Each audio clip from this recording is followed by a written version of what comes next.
Makofi mwalimu. Wanafunzi mjambo. Wakati ningewakumbusha tu jambo fulani ambalo sijasikia ikitajwa kuhusu shamirisho. Wapo mambo huainishe shamirisho. Kama nomino imeambatana na kivumishi, basi toa kivumishi nomino hiyo pamoja na kivumishi chake. Kwa mfano swali hili ambalo tumepewa pale, mwalimu mwandishi aliwaandikia wanafunzi wazuri. Tunashamirisha kipozi kuwa ni wanafunzi wazuri. Mara kwa mara tumekuwa tukitoa tu nomino peke yake. Kwa hiyo tuambatanishe pamoja na kivumishi chake. Namtakia kila la heri. Wow, makofi. Hamjambo. Basi leo tumegundua kwamba idhana kwamba karatasi ya pili ni ngumu. Tumeona kwamba mwalimu Bobea ametuonyesha kwamba kweli karatasi ya pili ni karatasi ambayo inafaa itupe alama ya A. Kwa hivyo tukumbuke kwamba Kiswahili ni rahisi na tunapata sisi sote A. Asante.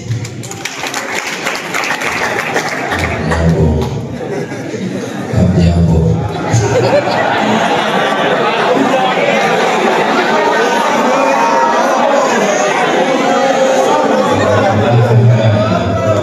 Tunaelekeza vyema.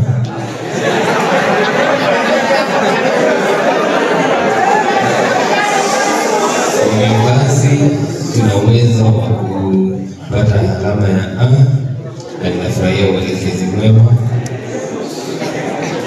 Na naamini kwamba naweza kutoa sauti.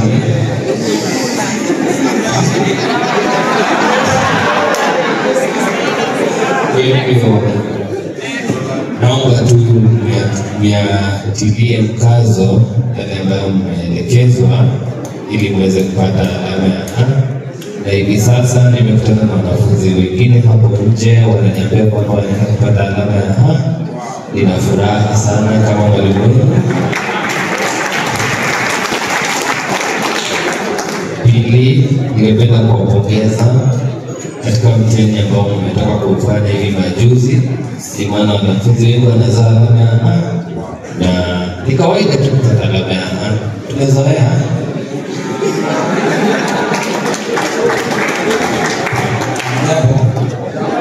ningependa kuongezea kwamba katika shamirisho inawezekana kuwa kiambishi.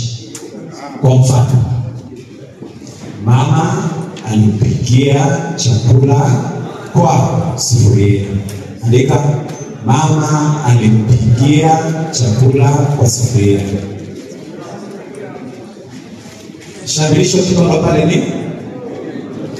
Shamirisho kitoka pale ni? Mkono? Bila shaka. Alafu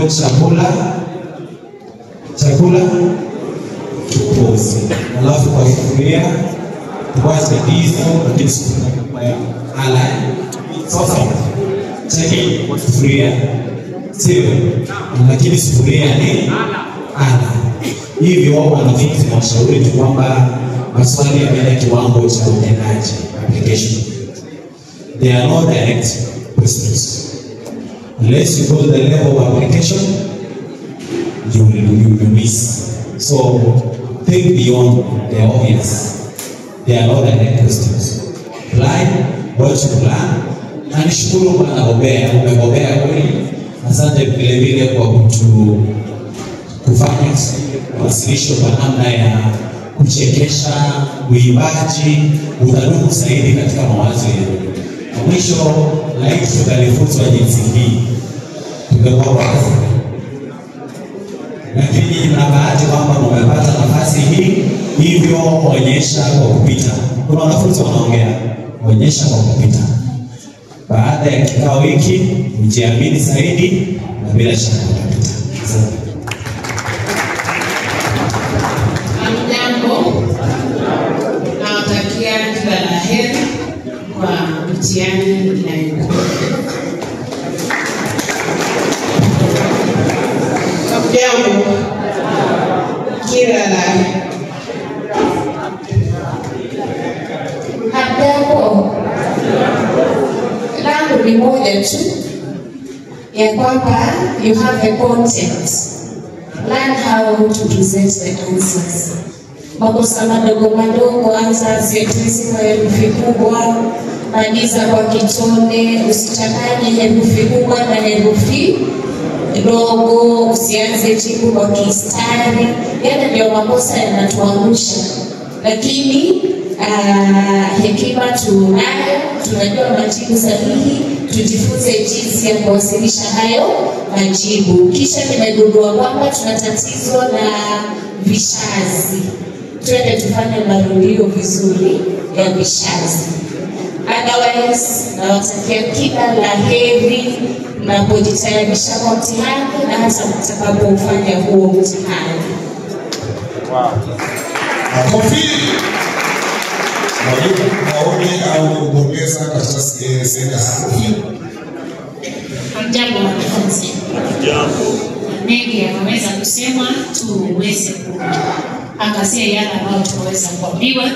Labda tu niweze kueleza, tusisitize sehemu ya vihusishi ya a unganifu na viunganishi ya a unganifu. Tafadhali pitia sehemu hiyo uweze kujua gani ya viwango namna ambavyo tunaweza kuelezewa.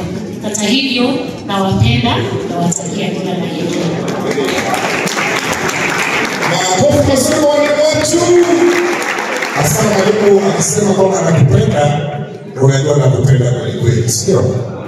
Haya, watu nijibu ni sema yale ambao walimu wamesema, alafu ni jibu maswali yenu.